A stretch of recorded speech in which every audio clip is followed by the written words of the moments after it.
Hello मेरे प्यारे दोस्तों, कैसे हैं आप सभी लोग। उम्मीद है आप सभी लोग अच्छे होंगे, स्वस्थ होंगे, कुशल होंगे।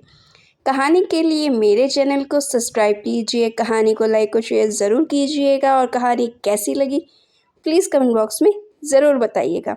कहानी को लेकर कोई भी राय या सुझाव हो वो भी कमेंट बॉक्स में ज़रूर दीजिएगा। तो शुरू करते हैं हम आज की अपनी कहानी। महेंद्र चाचा के अंतिम संस्कार की सारी तैयारियां हो चुकी थी।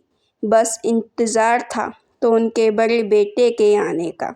सुबह के 8 बजे महेंद्र चाचा ने अंतिम सांस ली। अपनी ज़िंदगी में उन्हें बहुत ही परोपकार किए, लेकिन आज पता नहीं क्यों चिता को अग्नि प्रदान करने वाला बेटा रमन अभी तक आया नहीं।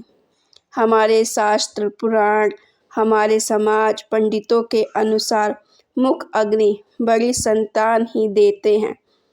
उनकी अपनी बड़ी संतान को आने में इतनी देर क्यों? अब तो सभी कानाफूसी करने लगे, क्योंकि सभी समाज के लोग चाहते थे समय पर महेंद्र चाचा का अंतिम संस्कार कर दिया जाए। सुमन, उनका छोटा पुत्र, बड़े भाई का इंतज़ार करने के लिए सबको बार बार कह रहा था।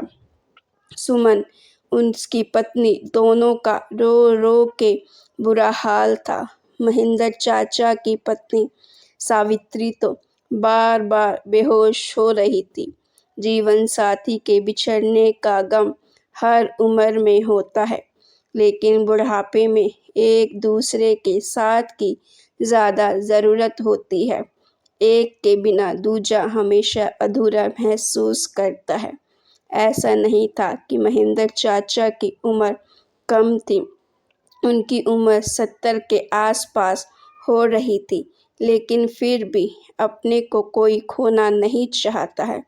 बहुत दिनों से बीमार चल रहे थे महेंद्र चाचा, इसीलिए जो भी उनके मरने की खबर सुन रहे थे, सभी कह रहे थे कि सुमन ने बहुत सेवा किया, ईश्वर ने इनका उद्धार कर दिया है अपने पास बुलाकर। सब समय का चक्र है, जब शरीर साथ नहीं देता तो कितना भी परोपकार करने वाले व्यक्ति के लिए लोग यही कामना करते हैं कि उन्हें कोई शारीरिक कष्ट ना हो। उससे बेहतर कि ईश्वर उन्हें अपने पास बुला ले। सभी आपस में यही सब बातें कर रहे थे। तभी पंडित जी और समाज के कुछ लोगों के कहने लगे, रात हो जाएगी, इतनी देर पार्थिव शरीर को रखना ठीक नहीं है। सुमन एक बार अपने बड़े भाई से बात करने की जिद करता है। फ़ोन लगाते हुए अपने भाई रमन से जब बात करता है तो रमन कहता है कि कल सुबह मैं आता हूँ, तुम ही मुख अग्नि दे दो। फ़ोन स्पीकर पर था। सभी लोगों को उनकी बातें सुनकर आश्चर्य लग रही थी। महेंद्र चाचा से उम्र में थोड़े बड़े उनके भाई लक्ष्मी चाचा को हृदय आघात लग रहा था। उन्होंने कलेजा पीटते हुए कहा कि हे राम, कैसा समय हो गया है। जिस बड़े बेटे के लिए महेंद्र ने इतना किया, कैसे कैसे कर उसे पढ़ाया लिखाया, उसकी नौकरी लगवाया। इसके अलावा छोटे बेटे से कहीं अधिक प्यार दिया। बड़ी संतान होने की वजह से लक्ष्मी चाचा की आंखें आंसू से डबडबा गई। क्या रमन अपना फर्ज भी अदा नहीं करेगा?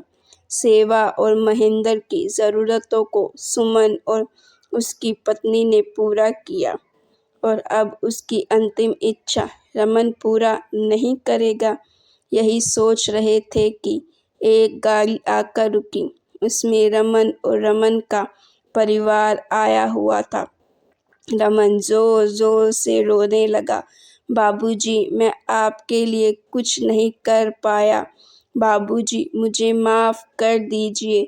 सुमन अपने बड़े भाई को कहता है कि भैया, इतने दिन जो मेरे से बन पाया मैंने किया।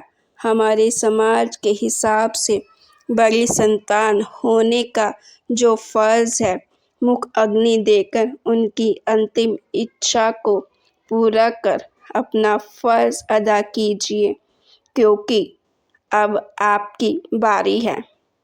यह हक आपसे कोई भी नहीं ले सकता। अपने छोटे भाई सुमन को गले लगाते हुए, मुझे तुम भी माफ़ कर दो। मैंने कोई खोज खबर नहीं लिया आज तक, ना कोई बड़े भाई होने का फ़र्ज़ अदा किया।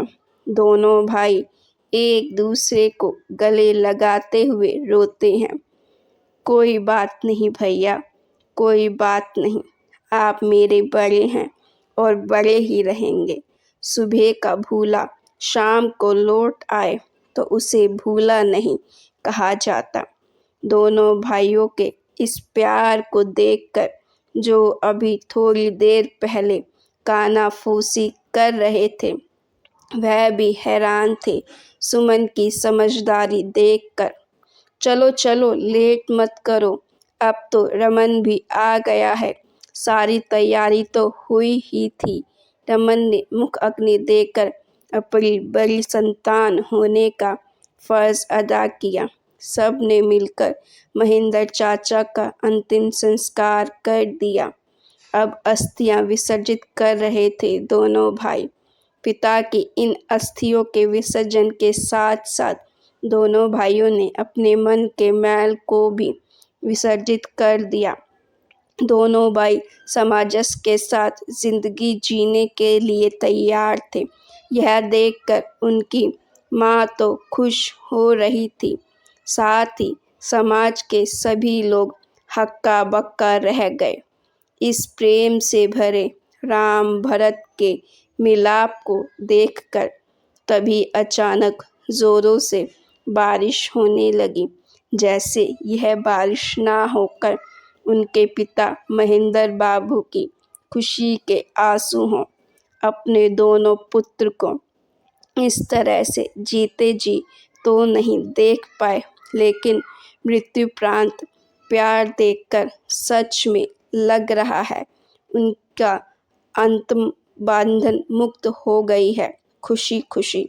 तो गाइस, आपको स्टोरी कैसी लगी? अगर आपको स्टोरी पसंद आई है तो प्लीज़ स्टोरी को लाइक कीजिएगा। ऐसी स्टोरीज़ के लिए मेरे चैनल को सब्सक्राइब कीजिएगा और अपनी राय भी दीजिएगा।